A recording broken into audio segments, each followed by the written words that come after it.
Sadhguru, there is a poem I wrote about how much is programmed and are we living a scripted life. I'll read a little bit of it, and I would want you to tell us that how much is actually there when you live in your hands, because somewhere you've also said that life is a preparation for death. It's talk about a programmed seed. And this was a thought when it occurred to me as I've expressed in this. I thought that almost minutest of the things I do, what if they're all not in my hand? So that's what it expresses. You can agree or disagree with it. It's one of my favorite poems. बीज में सब कुछ लिखा है, बीज में सब कुछ लिखा है, एक पुड़िया में मेरा अस्तित्व सारा है समाया, एक पुड़िया में मेरा अस्तित्व सारा है समाया, मेरे कंकर में छुपी है पर्वतों सी मेरी काया, बीज में सब कुछ लिखा है। क्या समूचा वृक्ष कोई योजना है? क्या समूचा वृक्ष कोई योजना है? क्या धड़कते अंकुरों की राह तय है? स्वप्न पर भी है नहीं अधिकार मेरा, स्वप्न पर भी है नहीं अधिकार मेरा, ना पराजय है मेरी ना ही विजय है, बीज में सब कुछ लिखा है। प्रेम की बारीक रेखा में बसा उन्माद भी तय, हर्ष की बूंदों में सोया एक तृण अवसाद भी तय, प्रेम की बारीक रेखा में बसा उन्माद भी तय, हर्ष की बूंदों में सोया एक तृण अवसाद भी तय, खिलखिलाऊं तो लगे यह कर्ज था मुझको चुकाना, खिलखिलाऊं तो लगे यह कर्ज था मुझको चुकाना, गुनगुनाऊं तो लगे यह धर्म था मुझको निभाना, बीज में सब कुछ लिखा है। जब कभी आरंभ और गंतव्य सट कर बैठते हैं, the destination and the beginning when they sit together, that's the birth of the seed.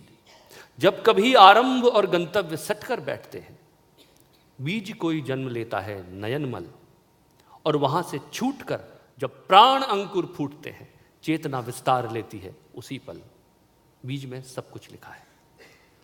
जब से ये सोचा है मैं भयभीत सा हूं, एक गिरवी शब्द सा हूं, गीत सा हूं, लेखनी चलती मगर लगती पराई, बांसुरी ने है गणित से मात खाई, जिंदगी अभिव्यक्ति भर है, बस मुझे इसका ही डर है, बीज में सब कुछ लिखा है। Is life only a mere manifestation and is all scripted? बीज में बहुत लिखा है, सब कुछ नहीं।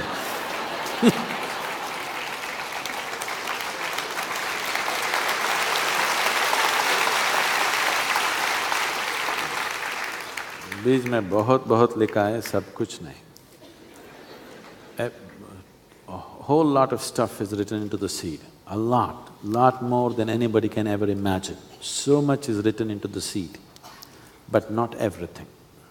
That's what makes human life what it is. Whether you go by the programmed thread of life or you step out for a conscious life. Now that you're reading so much of your fantastic poetry, let me read my bad poetry for you. Please.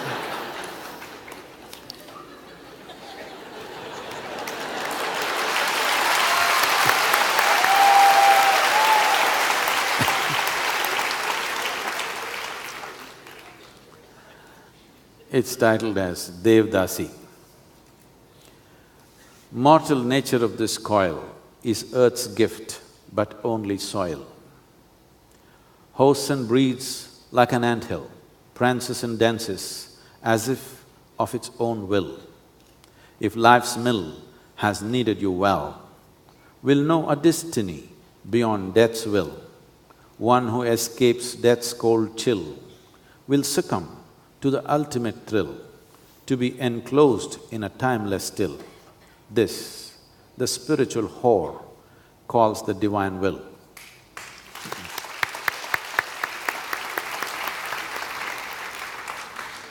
There are two types of seeds. The seed that our parents planted, which gave us a body.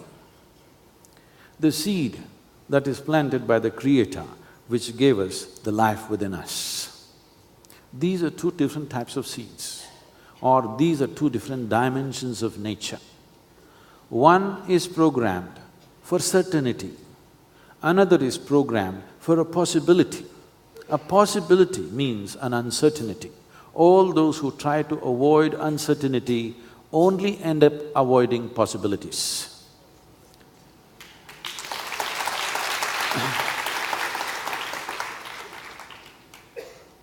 The seed of physicality, the seed of physical nature, which has been transmitted by our parentage, has a certain set of rules and compulsions of its own. This nature is only trying to survive. The nature of physical body is it wants to survive. Survival includes procreation. It is always trying to avoid anything else, anything that threatens its survival, always avoiding. But the seed that was planted by the Creator within us, the seed that is planted by the source of creation within us, is not a seed, it is itself. Our parents gave us just a seed and gave us this body. But the source of creation did not give us a seed in that sense, it gave itself. Because all the possibilities that the source of creation holds is kind of encapsulated in this one. Whether that possibility is realized in an individual life or not is a questionable thing, but the possibility is there. Those who get identified with the physical self of who they are will always try to avoid all possibilities or will always try to avoid uncertainty, because uncertainty is something that the body doesn't like. Body wants certainty, always trying to create certainty. This happens in so many ways. The first step of how a human being is trying to create certainty in a social structure is, the first step is family, a biological bond, so that there is a sense of certainty. If this body just stands free from everybody, it feels very insecure. This is not the act of your mind, this is the nature of your body. To protect this body, to preserve this body, you have evolved a certain defensive process called the mind. So if you're identified with the body, everything is always about creating certainty. Starts from family, financial security, friends, clubs, societies, communities, nations, all these are different manifestations of trying to create a certain certainty to our life, so that this physical body feels a certain assurance that it is not under threat. Because once you have taken on a physical form, it is constantly under threat. In this vast cosmos, this tiny little unit is constantly under threat. If you just look up at the sky, it's terrifying. So you have to find explanations how gods are working from up there, and God sends the rain, God sends the lightning. All these things are just to create certainty. If you do not know how it's happening, the sheer uncertainty of it will kill you, because body cannot handle it. Only when you touch the product or the sprout of the seed the source of creation has planted within you, this uncertainty is gone, that you will not seek certainty, you will seek possibility. Wow. But Sadhguru, still, do you think that the fact that we in this room talking about death, we've taken out time, is it a luxury? Is spirituality itself, spiritual seeking itself a luxury? Is it because one can see, I remember when we're talking about death, and I must tell you this, someone who is a very valued employee of our family, who's worked with our family, he could not come to work one day, and I was at the airport and he couldn't come to receive me. And next day he called and he was crying. I had learned that he's lost his brother. He was not crying for his brother. He was apologizing to me. It shook me. He kept the phone down and I was silent for a while, that even talking about death, even talking about rituals, even talking about life, soul, whatever we call, is it a luxury? Is the fact we have Sadhguru and we go to ashram and we talk about this and you come here in this room, is it all luxury, or the people who are actually in the thick of it? It's like being in a river. If you're fighting with the waves in the river, you're not the one who's standing there with a saksha bhav and looking at a river and admiring the beauty of the river. For you, it is not a river. For you, it's like a flow with which I'm fighting. And you don't even understand the meaning of the river and the beauty of the river and the grandeur of it. So is it a luxury?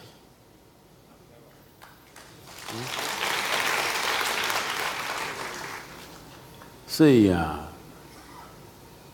if you do not understand the nature of the river, if you ask me, you have no business to be in the river. I don't even know I'm in the river to begin with. It was not my choice. No, I was thrown into it. No. See, once you're born as human, you're invested with a certain amount of intelligence and awareness. That's what makes you human. Even if you're considered whatever, special or retarded or whatever you call them, even then, you still have a certain dimension of intelligence and awareness. Actually, many of them have better awareness than a whole lot of other people. Because they're disadvantaged on the outside, they're paying little more attention to the inside.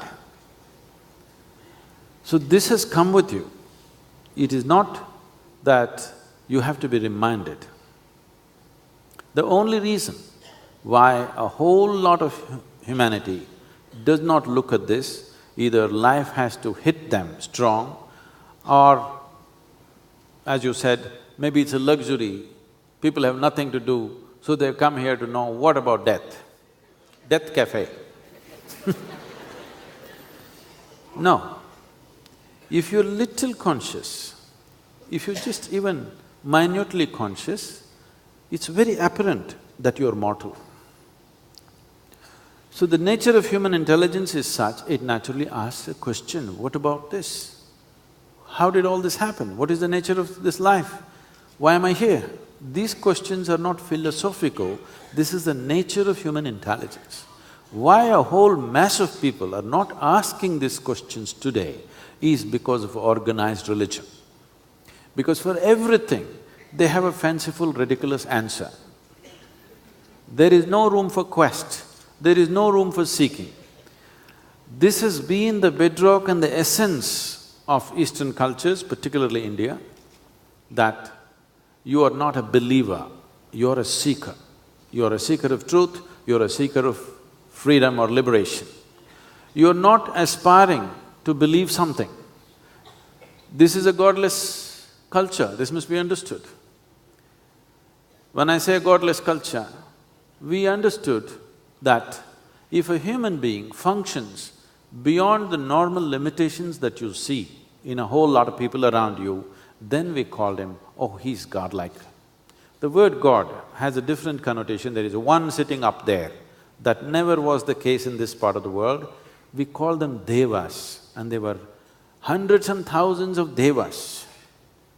Anybody who functions… suppose you use the language in a certain way, I'm sure all these people know those words. It is there in the dictionary, I'm sure. But at a certain skill, you use the language, now they will say, oh, he is a poetry god.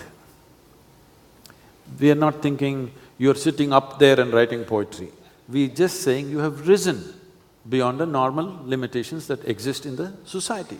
It can be poetry, it can be sport, it can be art, it can be music, it can be just work. It doesn't matter what. Kubera is a god, just a rich man, because he knows how to make business and money. We have many now. Nothing wrong with that. It's glad… we need many more. We definitely need many more in the country. Now, anybody who rises beyond a normal level of competence, he's called a deva. So our idea of God is an enhanced human being. Our idea of God is not somebody sitting, one Superman sitting up there and doing everything. This is essentially an imported idea. So, when you come to the spiritual process, is it a luxury or is it a basic necessity? If you wish to live your life, if you think life is a struggle, because it's a struggle, because you're uninformed about the nature of life. Anything will be a struggle if you're uninformed about it, isn't it so? If you sit in your car and you don't know how to drive, it started moving. Slowly it started rolling, fear. If it starts going fast, terror, isn't it? But you know how to drive, you sit in the car, the faster it goes, the better it is, isn't it? You'll become ecstatic because it's going fast. You will not become terrorized. So, the same with life. If you know how to drive this life, if you have paid little attention to this, if you at least read the user's manual, how to deal with this,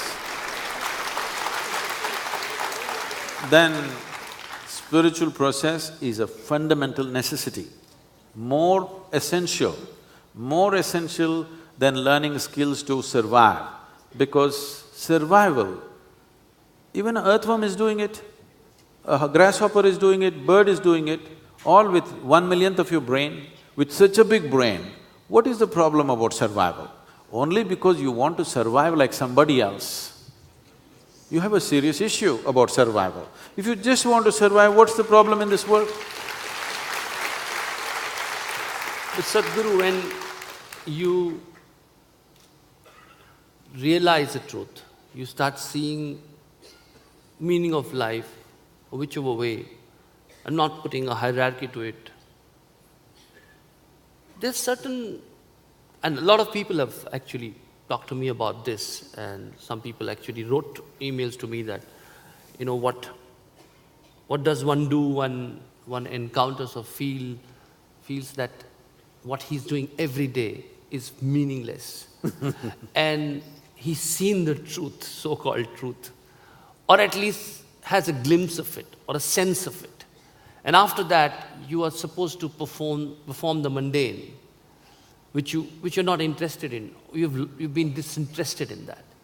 Not everybody can go into a jungle and leave everything and follow what one's heart is telling you. How does one strike this balance between realization of truth, realization of what is to be done with life, versus what life expects you to do?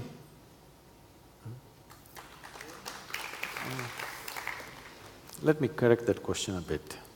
You said, leave everything and go to the jungle. No, you left everything and come to Mumbai.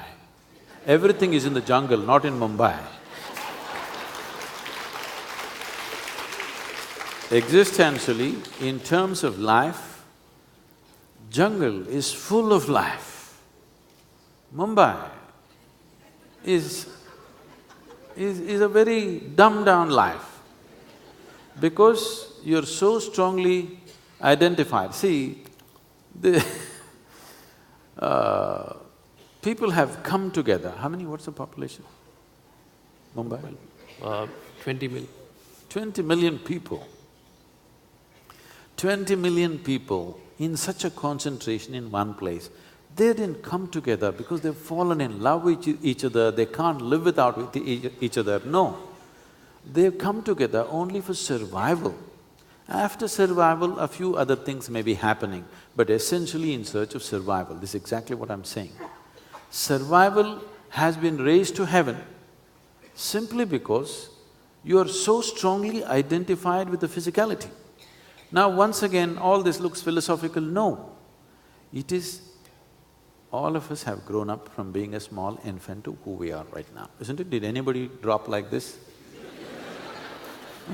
Did any of you drop as you are? I'm sorry for your mothers.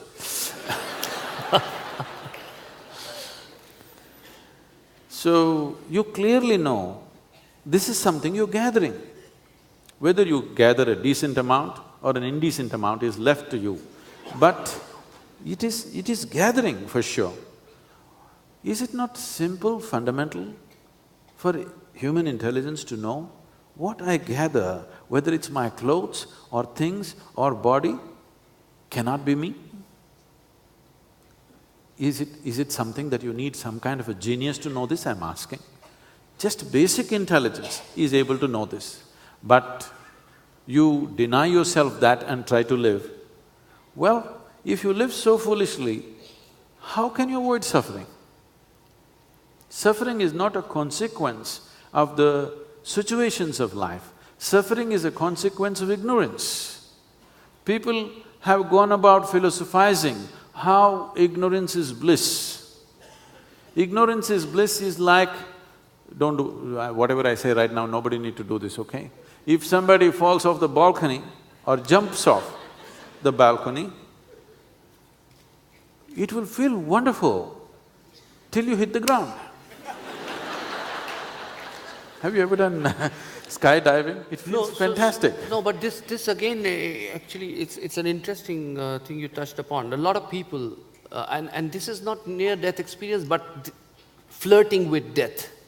And what is this fascination with flirting with death? Butterflies in the stomach. Yeah. We like the butterflies in the stomach because life is not enough. For no human being, life is enough, you understand? They're trying to handle it in different ways. They want to be something more. Somebody thinks more money will do it, they'll run after it. Once they go into it, the situations will catch up and keep them going forever. Somebody will think, go on conquest, somebody will go shopping, somebody… these are all different ways people are trying to enhance themselves. Someone will run after knowledge, someone will run after love. In some way, you want to be little more. This longing to expand is constantly there in every human life. Philosophies have been woven to contain it. Don't desire for too much, keep it low, whatever. These philosophies only work either when you're sick or when you're very old. When something is happening in you, you want more, no question about it.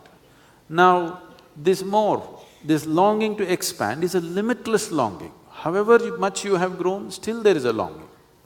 If this longing finds a fundamental physical expression, we call this sexuality. If it finds an emotional expression, we call this love. All these things are just to include and expand. If it finds a psychological expression, as I said, it's either conquest or ambition or greed or shopping. If it finds expression in a conscious way, then it's called a spiritual process, or a better word is yoga. The word yoga means to unite, union. What does union mean? That means what is individual right now in your experience. In reality, you're not an individual. In reality, in a mass of life, you are floating just like a bubble, like a soap bubble.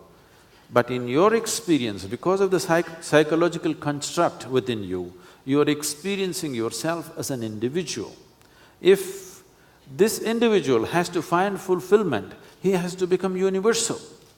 How do I become universal? There are fantastic parables in our culture, you heard about that. Krishna is playing outside, Yashoda thinks he may be eating mud. She says, open your mouth, and she sees the whole cosmos within his mouth. This is a parable to tell you that he is living in such a state of inclusion, which found expression in a different way in the Kurukshetra about the Vishwarupa Darshana. What all this is trying to say is, he is not living as an individual, he is living as a universal entity. This is being said to somebody because it's possible for that somebody also to be that, to become that. Becoming this does not mean it's an attainment, it's only a realization. This is why enlightenment is never referred to as an attainment. It is always a realization because it's already there. It's just for you to realize. See, one must understand this. We are not changing the framework of reality, we are just realizing what is the reality. So realization is the thing. It is not an attainment, it is not an accomplishment, it is not like you went and sat on top of a mountain. Now, people withdraw. Let's say I'm sure most of you go on a vacation, you're fed up with what's happening in Mumbai. When you go for a vacation, you generally want to go to a quieter place. edge of a jungle, but there must be a resort. Because your body has become like this, you cannot live in the jungle. Believe me, most of you, if I make you live in the jungle for 5 days, you're finished. You won't be able to take it. I've had this experience of, for weeks on end, I'm by myself, eating off the jungle and living off the forest. It takes a different physicality and mentality and above all, an inner strength to be there. Just the body itself is not ready because it's gotten used to a certain level of comfort, which is an unnatural level of comfort. Everything, people are allergic to trees. It's becoming a big thing. In United States, whoever you ask, they're allergic to trees, allergic to grass, allergic to sunlight. I think it's beginning to happen here also, because people are living in enclosed incubators, maintaining the right kind of temperature for their comfort. So when you live like this, the physical seed, the seed that your parents gave you, the seed which is carried for millions of years, you're weakening this. When you live like this, the next generation will be definitely weaker than the way you are physically. As it is, if you compare yourself to any generation of the past, we are the weakest generation ever physically. Never before human beings have been this weak in their body. Never before it's been so that they can't eat a full stomach and digest whatever they eat. Today, everybody has to count how much they're eating.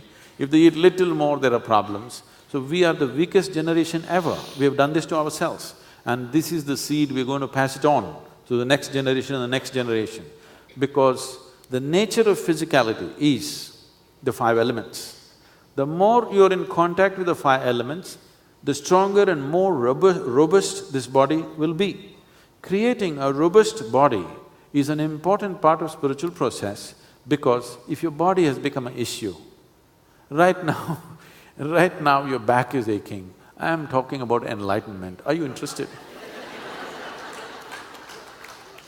Even if God appears, you'll say, my backache should go. Just look at all the prayers. 99% of the prayers on this planet are, give me this, give me that, save me, protect me, isn't it? There is nothing beyond, no other higher dimension is happening. You're trying to root your survival through heaven, it's a very inefficient way of doing it. But the majority of temples are like that, majority of our people are praying like that, the prayers have become transactional in nature. I do not want to be judgmental about it, because people seems to be relating with God in a very transactional way. And I feel maybe this is just a way to transmit energies, and maybe because so many people, if collectively doing this, and this is not which is happened by design, this has happened organically. How do you explain that? There was a design. In this culture, there was a design as to how to do. If you go back into the ancient prayers, you will see the only prayer is… See, you must understand this first of all. Of the trinity that we hold, Brahma, Vishnu and Mahesh, there are only 2 temples for Brahma, the creator. That speaks volumes about our gratitude. There were not many temples for Vishnu. They have come up in the last 600 to 800 years. But before that, there were thousands of temples for Shiva. Why would anybody want to worship a destroyer? That's one guy you must avoid, isn't it? You would want to express your gratitude to the Creator and make deals with the maintenance aspect of life. Destroyer you must avoid. No. Only destroyer. And the prayers were always oh Mahadeva, destroy me the way I am so that I can become like you. Because the aspiration is not to reach God, but to become divine. Becoming divine means you have broken the limitations which are set up by the compulsive nature of your physicality. If you break those limitations, then always you're seen as divine. And this is the tradition which still people are doing unconsciously. The moment you say, somebody is a saint, somebody is a sage, somebody is a yogi, you know him, you don't know him, a whole town will come and touch his feet. Because the moment you say that he has broken some limitation of his physical nature, immediately people think he's worth bowing down to, worshipping, whatever. And above all, there is something to receive from that. So essentially, the whole culture was designed to be spiritually oriented. Spiritually oriented need not necessarily mean going into the jungle or whatever. It simply means that you are living a full-fledged life. See, your physicality will not go away, it's here. It will not go. It is just that the compulsions of physical nature are gone and you are exploring the other dimensions of who you are. What I would like to say is, anyway we are here, and it is also a fact, anyway we will die. Is that okay? It's not my wish, I'll bless you with a long life, but even with blessing you will die. Yes, maybe others have told you, if I bless you, you will not die. I'm telling you, even if I bless you, you will live well and die, but you will die. Now, before you fall dead, is it not important? Is it not important that at least you know this piece of life in its entirety? You may not know the cosmos, doesn't matter, but at least this piece of life in its entirety, full breadth and scope of what this is, you must experience. If you leave this place without even experiencing this life, you're not only an unfulfilled life, you're a wasteful life. So whatever social philosophies we will evolve, leave that aside. Just look at it in terms of life. Do not call your job, your family, your entertainment, your holidays as life. Life is here. What is throbbing here is life. This is just activity, this is just arrangements we make. All these arrangements we made only for the well-being of this life, isn't it? So if you go away without experiencing the full depth and dimension of this life, it is a wasted life. So spiritual process means just this, you want the full cake, you are not willing to eat a cut.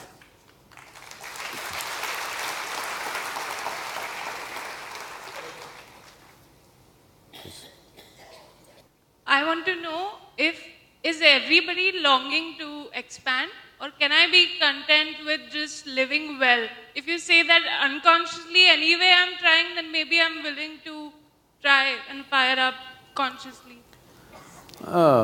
It is not because I say so, there is no option for any life. Every life wants to be little more. Some take big strides, some take small steps, depending on the level of fear and insecurity they have. But even the most fearful person wants a small expansion, isn't it? Yes or no? So there is no option because life wants to find its ultimate nature. This longing to expand is not something spiritual, this is the nature of life. It is the nature of life, the fundamental life within you, which is being referred to as spiritual, a highly contaminated word today. But what we are referring to as spiritual is a deeper dimension of who you are, and that is longing to expand. It's not by your choice or my teaching which does this. No, but I think what she is referring to, and I quite agree with her in that, sometimes there is a pressure to expand. The fact that is spiritual growth a pressure? If it's a pressure, then why should it be there? Whether there is pressure or no pressure, everybody is trying to be little more than who they are. They're going at their own pace. Installments, you're trying to reach the infinite through small installments. It's a hopeless method. Now, if somebody sees you doing something which anyway not going to be fulfilled, is it not his business, if he knows better, to tell you if this method you employ, you're never going to get there? If you… by small installments, if you expand this big, you're not going to die fulfilled, you will still die unfulfilled. There is something called as Bhairavi Yatana. Have you heard of this word? In the last…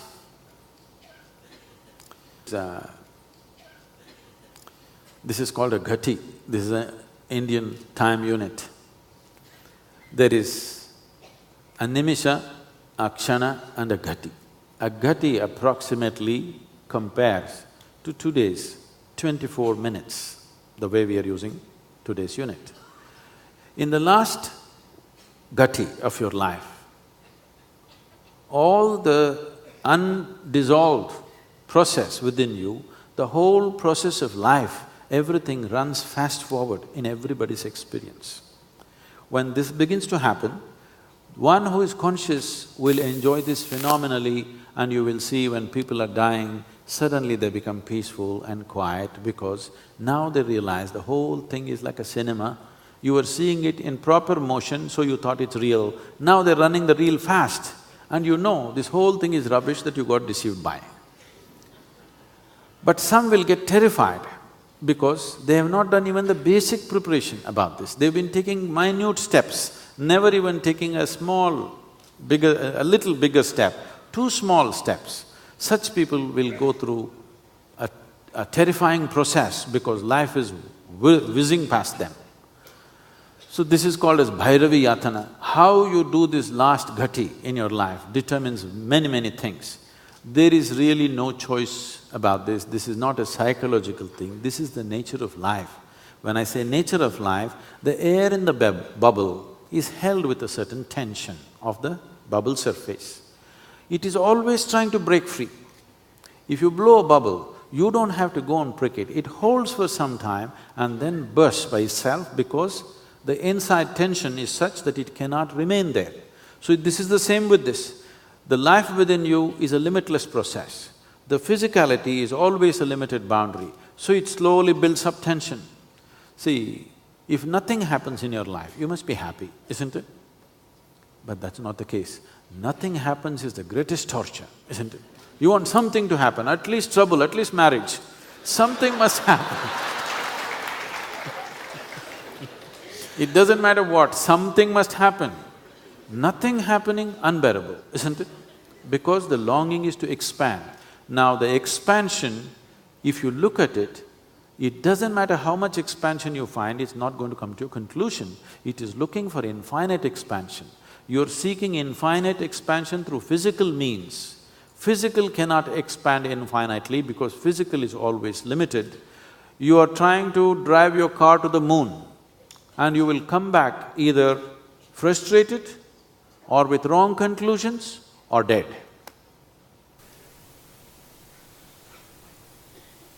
Mic for him, please. Yeah. Sadhguru, namaskar. I just wanted to know what is the importance of quick shraddha. We almost touched that, but we left this.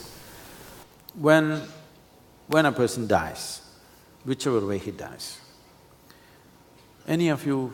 in India it is not a reality, but if you have seen death close up, someone close to you died and you're supposed to sit and watch, nobody leaves a dead body alone, someone has to be there. If you have sat there, if you keep the body for over 2 days, 3 days, you will see the hair will grow. Only if a person is shaving, you will notice it because the facial hair can be noticed. Nails will grow. You will see in other countries where they preserve bodies for a long time, the undertakers clip the nails, shave them and all this because a dead person is growing his hair and his nails. Why this is so is, in the manifestation of life, the physical life, there is… let me separate this. There is life and physical life, for the sake of understanding. The physical life has manifested itself. The physical life energy, which generally is referred to as pran or prana, has 5 basic manifestations. There are 10, but that will complicate. The 5 basic manifestations. These are called samana, prana, udhana, apana and vyana. When a person is declared, let's say if a doctor is observing and they declare that person at a particular moment that he is dead now, in the next 21 to 24 minutes, samana will start exiting. That means samana is in charge of maintaining temperature in the body. First thing that starts happening is body starts cooling down. The traditional way of checking whether somebody is dead or alive is, they'll feel the nose. If the nose has gone cold, that's how they concluded that he's dead. They wouldn't check the eyeballs and other things, they would just check the nose. If nose has become cold, that means he's dead. So samana exits at that time. Somewhere between 48 to 64 minutes, prana exits. After that, between 6 to 12 hours, udana exits. Till udana exits, there are tantric processes with which you could revive the body.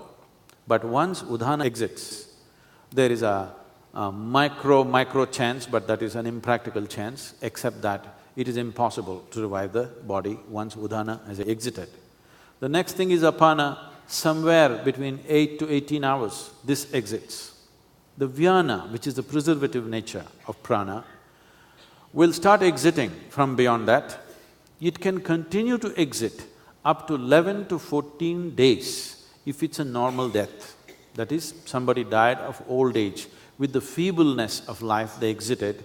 For such a person, between 11 to 14 days, certain processes will be happening in the body to show that there is some element of life, like nails growing, hair, facial hair, these kind of things can be noticed.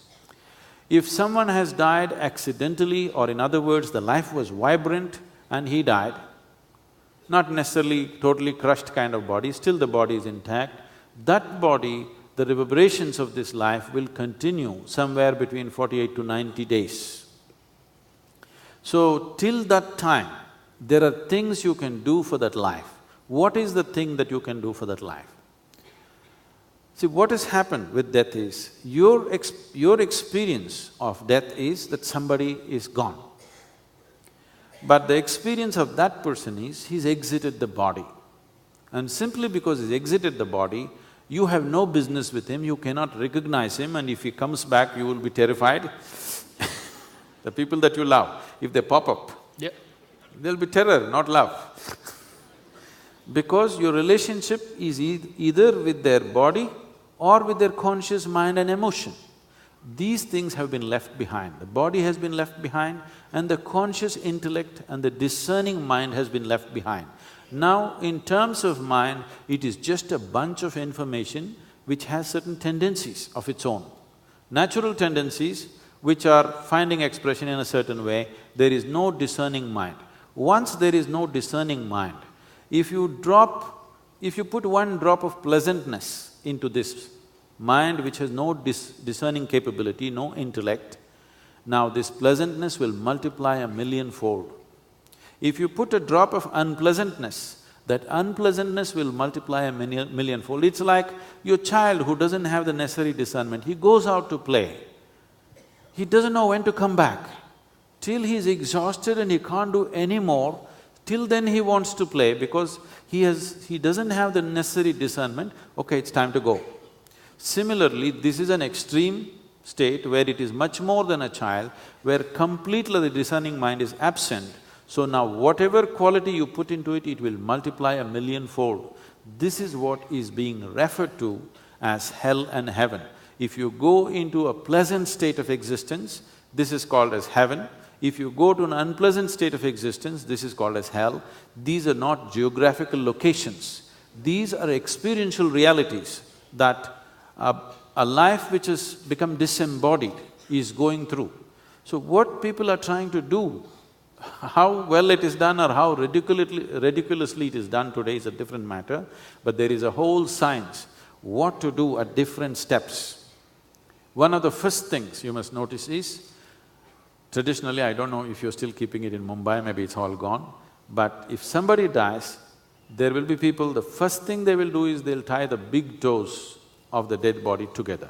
Do you still do it or gone? Yes, it's very important, because tying up the big toes will tighten up the Mooladhara in a certain way, so the body cannot be invaded or attempts to invade the body by that life once again, because that life has not lived with the awareness, knowing that this is not me. It is always believed this is me.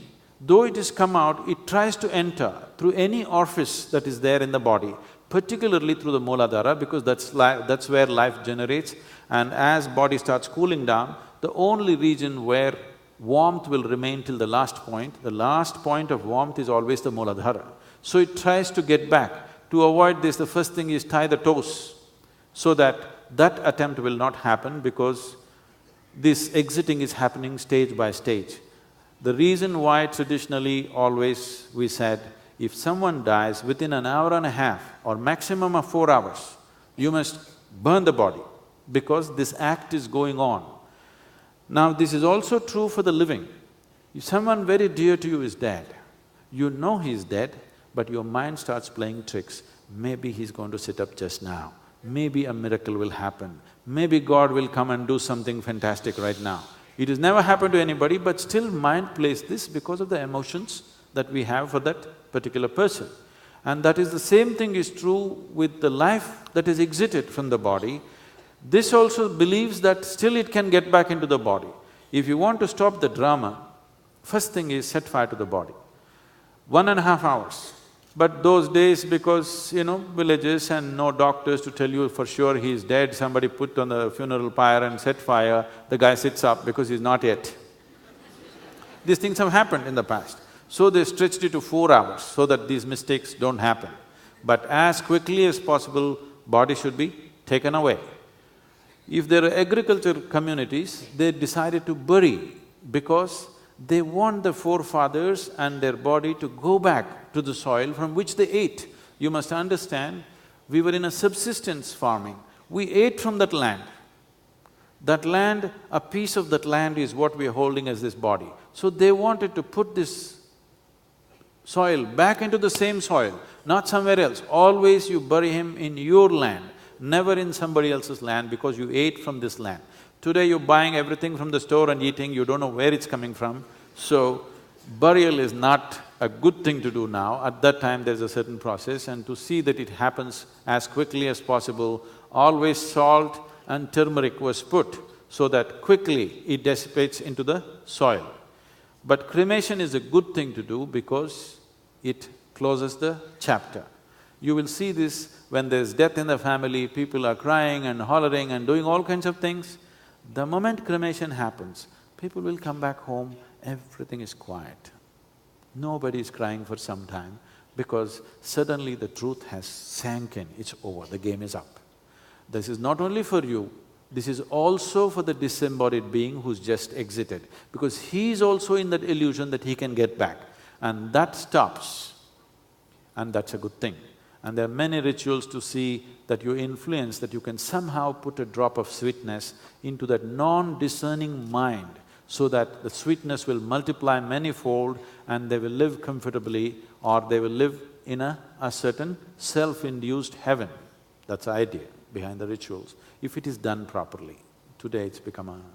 They're asking the dead need footwear, an umbrella.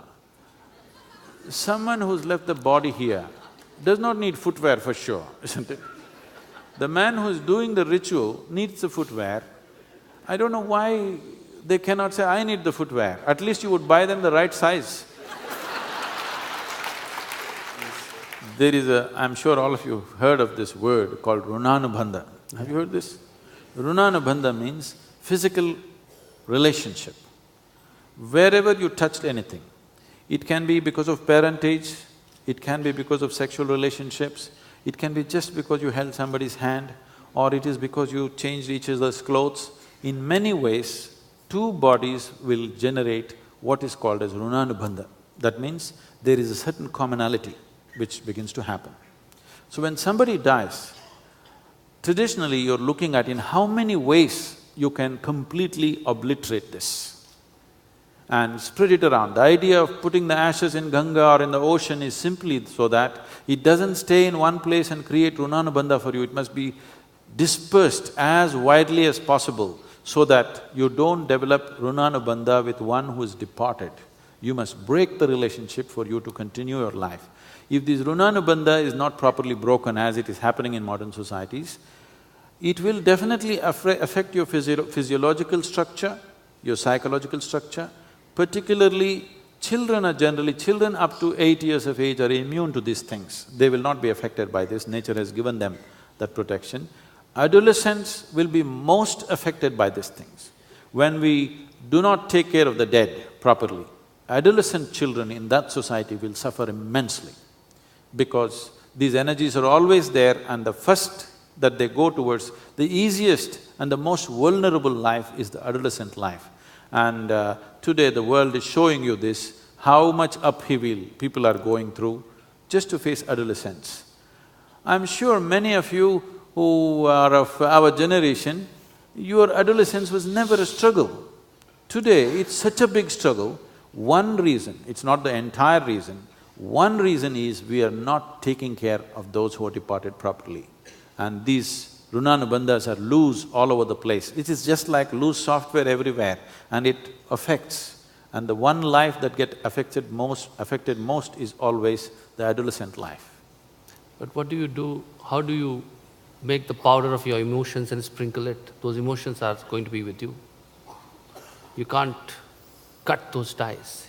You can't grind your emotions. They go with you. And you ask people who lose their dear ones and ask them such a cut and dry, mechanical way of sprinkling your ashes and you should be cut off.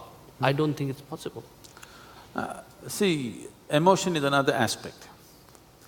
Emotion is a secondary aspect to your life. Because that person was physically present here, because of variety of relationships that you hold, and above all, a physical sameness in so many ways, either because of blood relationship or because of sexual relationships. A physical sameness that's happened is what we are referring to as runanubandha. You want to eliminate that because this can cause sickness, this can cause psychological derangement, another aspect.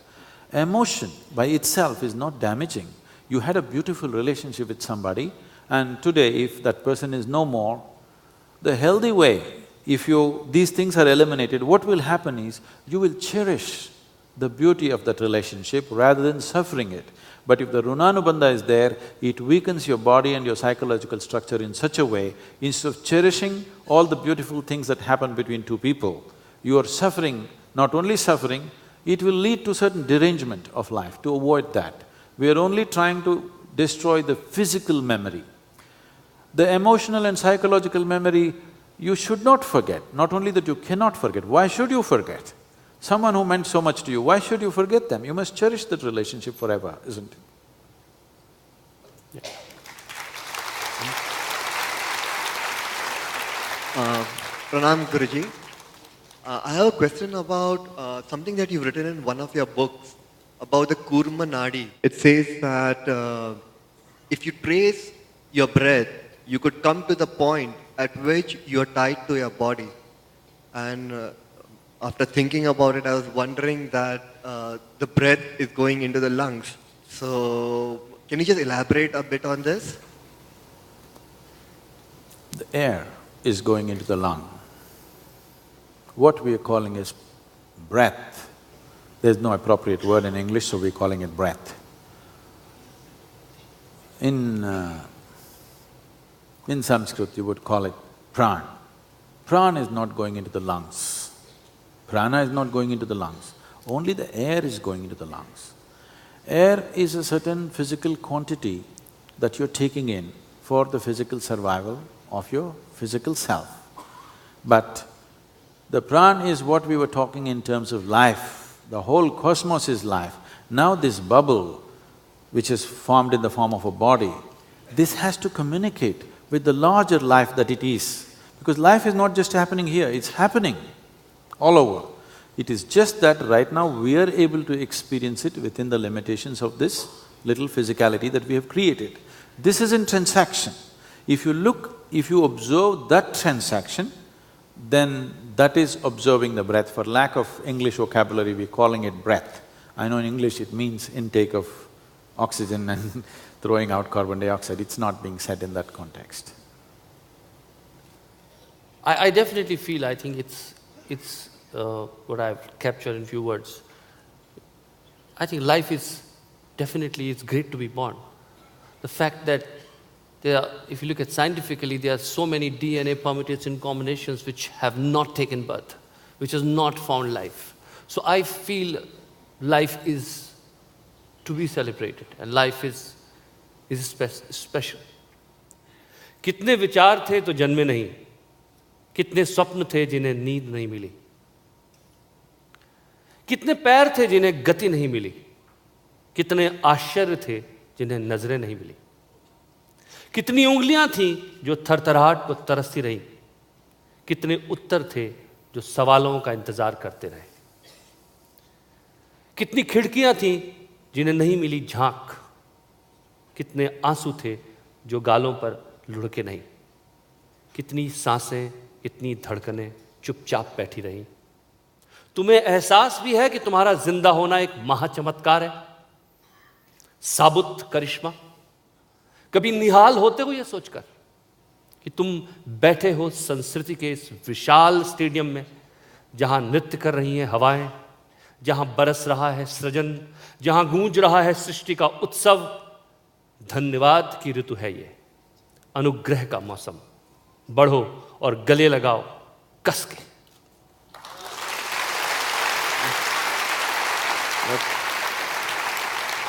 What's the last word, man? What are the last word? I didn't understand. We embrace life. Okay. Tight. To say something on this. Please, sir. Why, in pursuit of something that's within you, why is it somebody goes to the jungle? Why is it somebody goes to the mountain? Why is it somebody goes in search of sages and saints and temples and just about anything that anybody tells them? Is simply because the bond of physical nature is woven strong. If it is not woven strong, you will not survive. It's a strong entity by itself, body. And when you're in its bond, it has its pleasures, it has its beauty, it has its many things, many aspects to it. It looks like it's a world by itself, it's an end by itself, which it is not.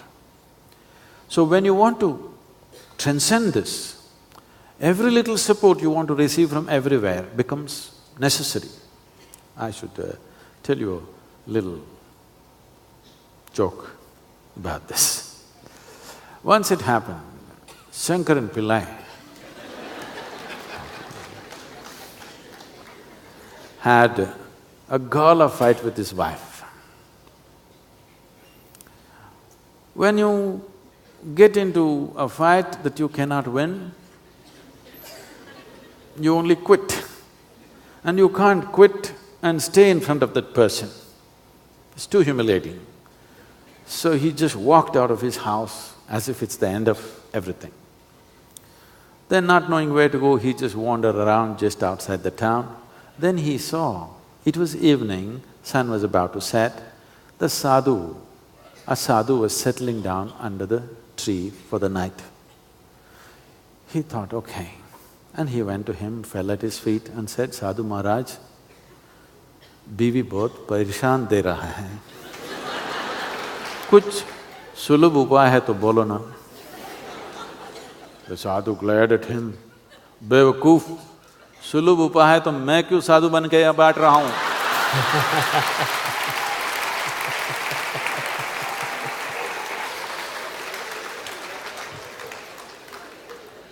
Because transcending the mortal coil takes a certain amount of striving. Yes. That striving may take a person to many places to start with, but once it's well established, he need not go anywhere because once he understands it's all internal, the striving is entirely internal, then he knows there is no need to go anywhere. It's only in the initial phases people run all over the places. After some time, they know it's completely internalized.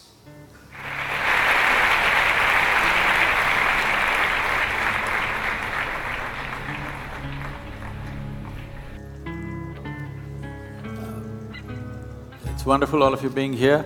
Above all, I would like to particularly acknowledge Prasoon for his fabulous poetry, which says so many things that you couldn't say in words normally. And it's been wonderful that without him, probably so many things I would never speak in one sitting. Asking the right questions and making that happen. Thank you.